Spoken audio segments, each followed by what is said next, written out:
교회에 나오면서 가장 궁금해하고 또 왜 예배당에 나와야 되고 예수님을 믿어야 되느냐 하는 것을 생각할 때가 많이 있습니다. 근데 이건 생각만 하고 그냥 관념적으로 그냥 생각만 하면 예수를 믿는 거나 안 믿는 거나 뭐 다를 게 아무것도 없죠. 아무것도 없는데 우리가 교회를 나오고 성경을 읽고 예수님을 믿는다는 것이 어떤 의미가 있느냐, 그걸 오늘 여기 요한일서 5장에 잘 설명되어 있습니다. 이 요한일서라고 하는 성경책은 주제가 사랑입니다. 사랑. 하나님을 사랑하고 이웃을 사랑하게 되면 그 사랑이 모든 것을 다 이룬다는 거예요.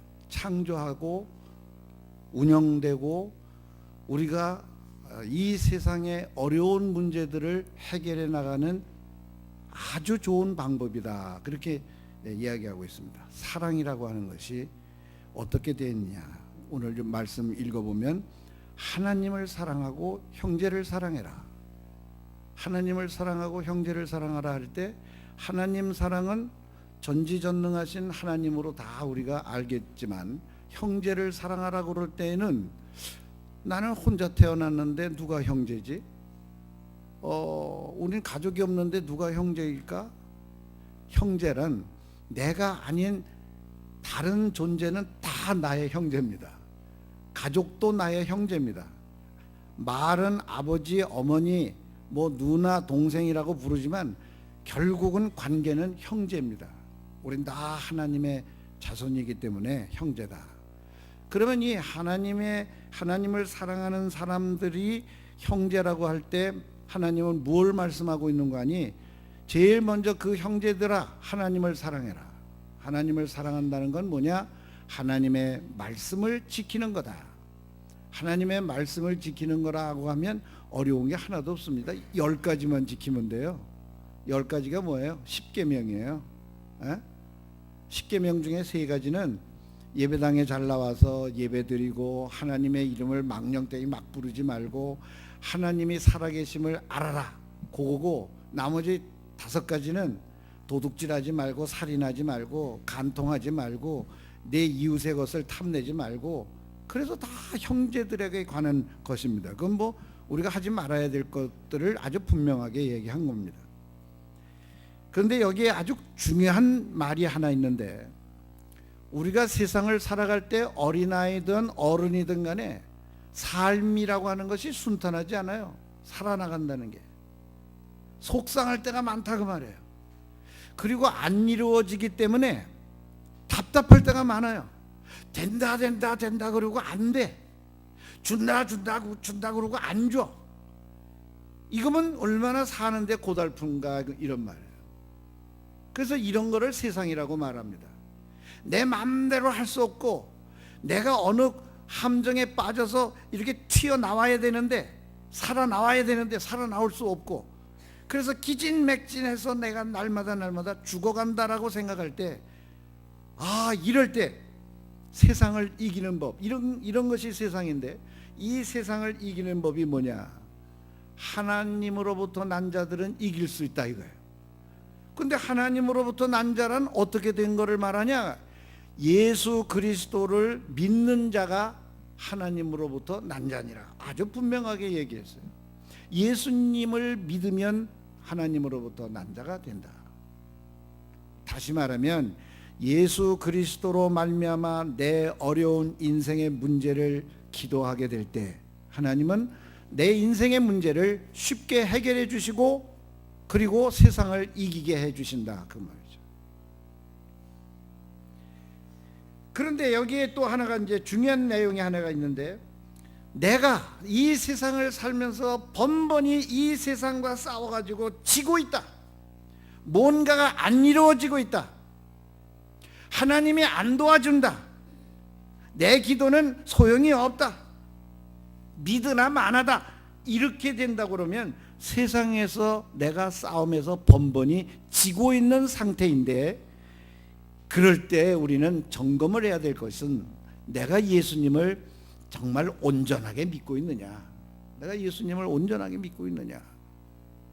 그래서 예수님을 믿는다고 하는 것은 그냥 관념적인 생각 속에서 믿거나 그냥 죽을 때쯤 돼가지고 천국에 가려고 믿으면 되는 거나 이런 게 아니라 구체적인 내 삶의 문제를 또 내 인생의 길을 예수님과 함께 엮어가는 거예요. 경험되어져야 된다는 말이에요. 경험되어야 된다. 하나님을 경험하지 않으면 하나님 살아계신 것을 우리가 어떻게 고백할 수가 있어요? 하나님이 살아계시구나 하는 것을 마음속에 확신을 갖고 내 삶에 구체적으로 어떤 사건이 돼서 만나져야 내가 하나님을 확실히 믿는 거다 그 말이죠. 그래서 여기서는 오늘 5장 1절에서부터 5절까지 있는 이야기는 예수께서 하나님의 아들이심을 믿는 자가 아니면 세상을 이기는 자가 누구냐? 이렇게 확실하게 말하고 있어요. 세상을 이기는 사람이 되어야 된다. 세상을 이기려면 예수 그리스도를 하나님의 아들이심으로 믿는 자가 되어야 된다. 그래서 구체적으로 우리의 삶에 경험되는 하나님을 우리는 이 예배당에서 신앙생활하는 가운데서 만나줘야 된다 그 말입니다. 그렇게 되지 않을 때 참 고달픈 신앙생활이 되는 거죠. 예배당에 나오는 게 재미가 없어요. 그래서 오늘 우리는 이 요한일서에서 말하는 이 정말 사랑이라고 하는 것, 형제의 사랑, 하나님을 사랑하는 그 사랑이 어떤 숙명적이고 운명적인 고난의 굴레를 파헤치고 이겨낼 수 있다고 하는 사실을 오늘 우리는 알아야 되겠습니다. 그래서 제가 영상을 하나 준비를 했는데, 야, 자식이 22명이나 되면 놀라지 않겠어요?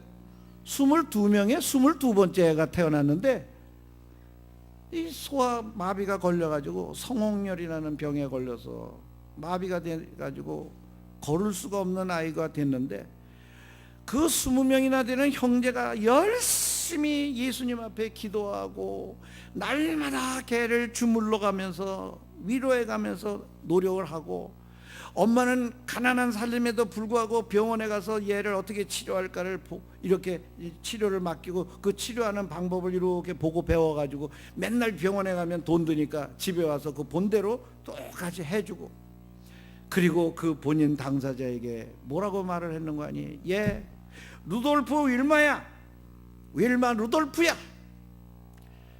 내가 하나님을 믿고 예수 그리스도를 믿으면 세상에서 이길 수 있다. 이 세상에서 이긴다고 하는 건 내가 걸을 수 없는 사람인데 앞으로 내가 반드시 걸을 수 있는 사람이 될 것이다. 하나님을 믿고 예수님 앞에 날마다 기도하고 매달려라.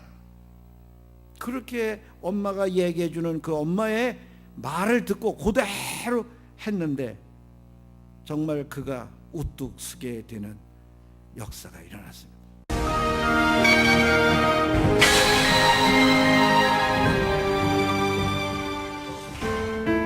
1940년 7월 23일 미국 테네시주, 윌마 루돌프는 22남매 중 20번째로 태어났습니다. 그녀는 고작 1.8kg의 몸무게로 세상과 만났고, 이후 폐렴과 세균성 인후염까지 앓으며 죽을 고비를 넘겨야만 했죠. 다행히 목숨은 건졌지만 병만은 그녀의 왼쪽 다리를 조금씩 휘어지게 만들었습니다. 아이는 절대 걸을 수 없을 겁니다. 의사는 윌마에게 소아마비 판정을 내리며 평생 장애인으로 살 것이라고 말했습니다. 당시 흑인 가정이라면 누구나 겪어야만 했던 지독한 가난. 윌마 루돌프는 정상적인 의료 혜택을 받기도 어려웠습니다. 하지만 그녀에겐 헌신적인 어머니가 있었죠. 윌마의 어머니는 고된 일상에도 매주 왕복 2시간이 걸리는 병원을 찾아가 딸이 물리치료를 받게 했고, 나중에는 물리치료법을 배워 스스로 윌마를 치료했습니다. 그렇게 4년 후 8살의 루돌프는 보조기구를 통해 간신히 걸을 수 있게 됐습니다. 반드시 두 발로 설 거야. 기필코 두 발로 뛰어다닐 거야. 그리고 11살이 된 윌마 루돌프. 마침내 그녀는 보조기구마저 벗어던지며 의사의 진단이 완전히 틀렸음을 스스로 증명합니다. 더욱더 강한 다리를 갖고 싶었던 그녀는 중학생이 되자 농구부에 들어갔고, 고등학생이 되자 각종 득점 기록을 갈아치우며 팀의 에이스가 됩니다. 한때는 걷기조차 힘들었던 소녀가 스포츠에 엄청난 재능을 보인 것이죠. 루돌프의 근성과 재능을 눈여겨보던 육상 코치 에드워드 템플은 그녀를 육상팀 타이거벨스로 스카우트합니다. 육상 선수로의 도전이 쉽지는 않았지만 소아마비를 극복했던 경험은 그녀의 큰 자산이었습니다.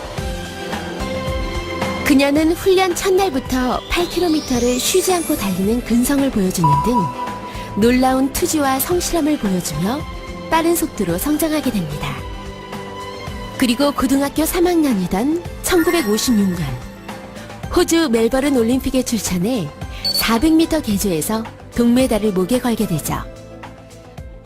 마치 달리기 위해 태어난 사람처럼 그녀의 질주는 멈추지 않았습니다. 4년 뒤 열린 로마 올림픽에서 윌마 루돌프는 스포츠 역사상 가장 가치 있는 기록을 남기게 됩니다.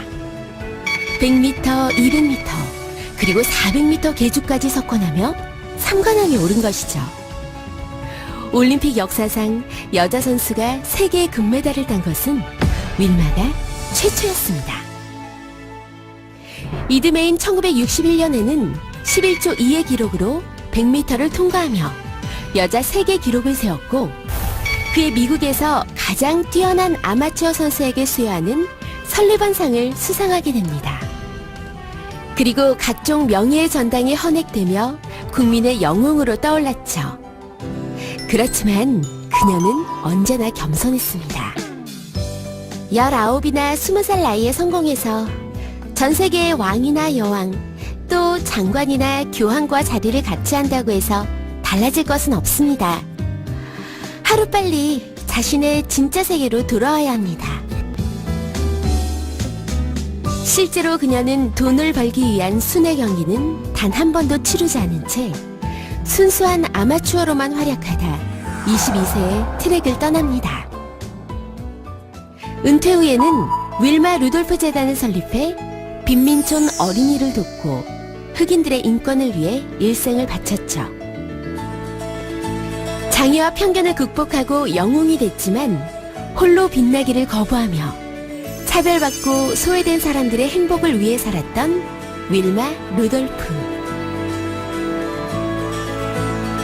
1994년 뇌종양으로 숨을 거둘 때 그녀가 가장 자랑스러워했던 자신의 유산은 세계 올림픽 금메달이 아니라 가난한 이들에게 꿈과 희망이 된 윌마 루돌프 재단이었다고 합니다.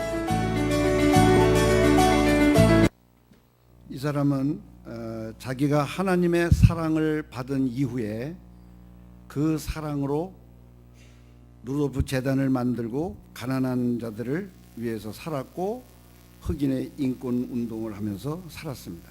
이웃 사랑을 한 거죠. 형제 사랑을 한 것입니다. 이제 자리에서 일어나셔서 말씀을 통한 부르심에 응답해 주시기를 바랍니다. 하나님께서 오늘 우리에게 세상을 이기는 믿음을 가지라고 말씀하시고 계십니다. 이 말씀에 순종하시겠습니까? 우리 다 같이 기도하겠습니다.